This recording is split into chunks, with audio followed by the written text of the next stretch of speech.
We'll start with Adam and then Jimmy. I'm just curious, when you guys look at the Florida-Alabama film, what was your message to your team seeing how Florida ran the ball so well against that defense? Well, obviously you had two really good football teams playing. It's going to be a major challenge. Obviously this is the best offensive line that we've faced. It's the best group of running backs, best group of receivers, quarterback. It's a complete package. So obviously, we've got to elevate, our level of play. And, we're in conference now. So it's going to be much more intense. It's going to require more strain. I mean, everybody's got to strain hard. Everybody's got to do a little extra things that it takes in preparation, be it film study, be it getting extra rest, be it be putting the right things in their bodies, all the little things that it takes to play at a high level. Rodney, two things. Number one, what has made your run defense so effective so far? Well, I think, we got the kids, they're playing hard. They're playing for one another. We're playing vertically, for the most part. We're trying to create knockback. And just, you got, when you're getting 10 and, 11 hats to the ball, obviously you got an opportunity to be successful. But, we have so much room for improvement when you sit there and you look at the film, just playing with more of an edge. Just even improving our fundamentals with our hat placement, our hand placement, our pad level, disengaging, tearing off blocks, just doing all the little things that it's going to take.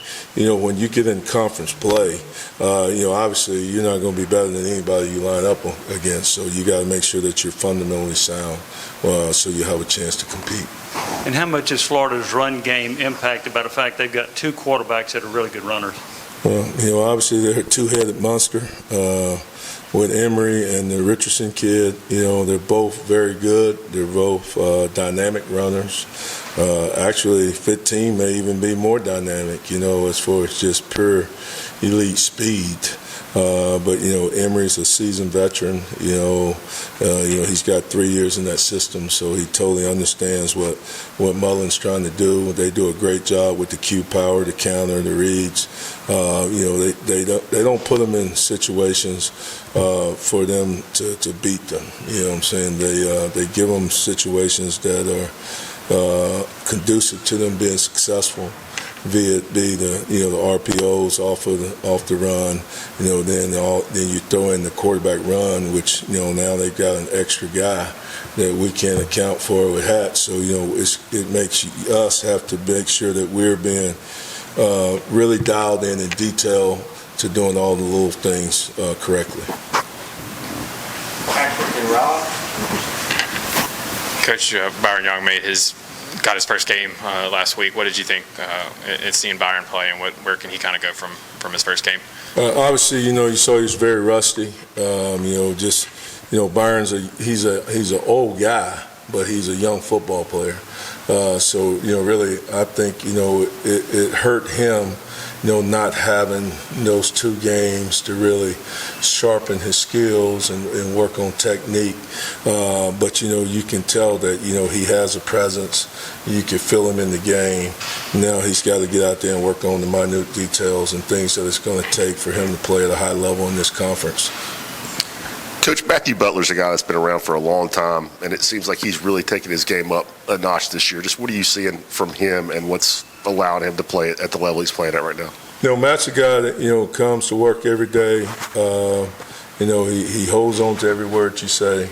He wants to be good. He tries to take the coaching and the teaching and try to apply it to his game. He doesn't take it personal, which, so many times these days, so many guys take things personal when all you're trying to do is just work on things to help them be better players. And he's taken those things and he's gone out there and applied it. Now, obviously, he's still got a lot of room to improve. We all do. Me as a coach included.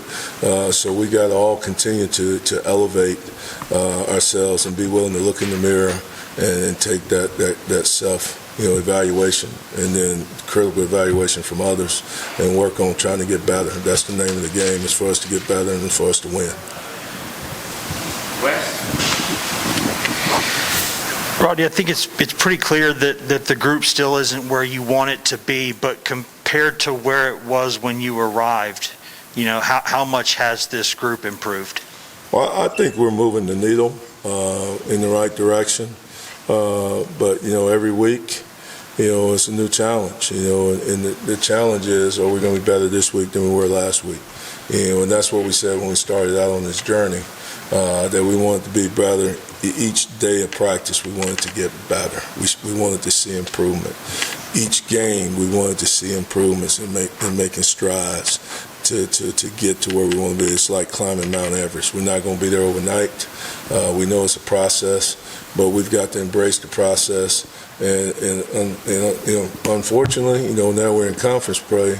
We got to accelerate the process. So, we got to get better in a hurry.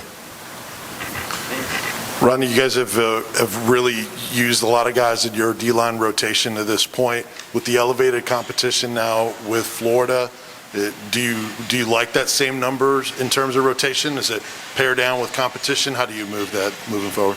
Well, I just think if you look at, my career, I don't think I'm playing any more guys or any less guys than I played. Obviously to play at a high level in this league, and you got to have depth.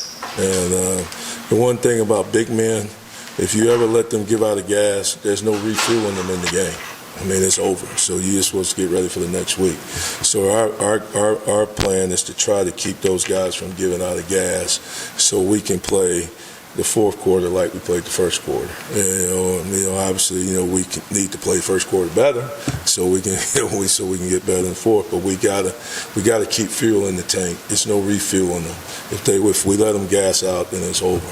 So just trying to develop that quality depth. And the only way they're gonna get better, is out there in game prep. Then practice is great, but they've got to be able to go out there and sharpen the blade out there in that competitive field. Rodney, what did you see from Aubrey Solomon on Saturday, and did he show you enough to show that he can be a big part of the rotation going forward? Well, like I shared with Aubrey, Aubrey has hung in there, and he's making strides. I'm proud of him for at least staying the course. We obviously he had a long ways to go when we got here. A lot of things he needed to work on. But he persevered. Put him on the scout team. He worked his way through it, kept a good attitude, and he's just showing that he wants to be a part of the program. And that's all we want from all of them. We just want all of them to be, good men. We want them to be successful in the game of football, and we want them to be successful in the game of life. And that's what we're trying to prepare him for. But, I was proud of him, the way he went out there and he got his opportunity on Saturday. He went out there and showed up and he performed. And he did a good job for us. So hopefully he'll be consistent and he'll do the things that it takes to be able to gain and earn more playing time. That's something that's earned. It's not given. So that's the thing that's my message to them every day.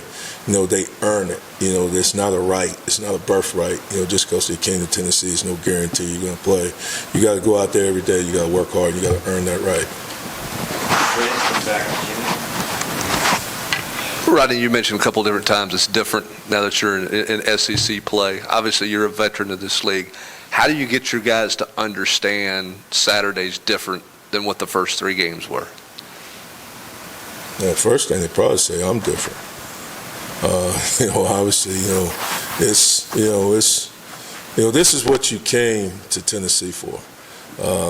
For moments like this, you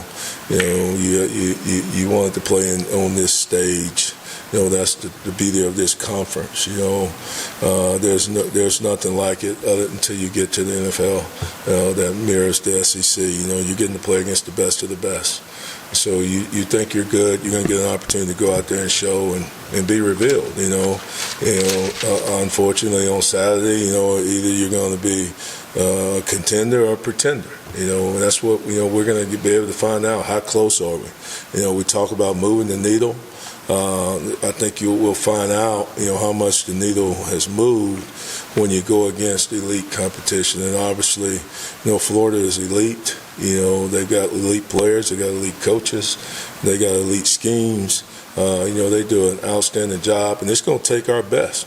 And we can't go out there and we can't self-inflict wounds on ourselves and have an opportunity to go out there and be competitive and compete with guys like that. We've got to make sure that we play a clean game. We play with relentless effort. We play for one another, and we play for that T on the side of our helmet. It's about pride, you know. Rodney, are you pleased with the number of tackles for loss you've had, and also where do you feel like you are with your pass rushing? Well, you know, obviously, you know, when you sit there and you look at the film, you see a lot of plays that you leave out there every game that we leave on the field, missed tackles, missed sack opportunities, you know, obviously rushing better, you know, getting to half of a man, working more of an edge. You know, this week it's going to be extremely challenging. And, you know, Florida's only given up 2 sacks. You know, obviously the ball comes out really, really quick, but you know, same thing, you know, you got the quarterback who's so elusive, and with his feet, he's able to extend plays.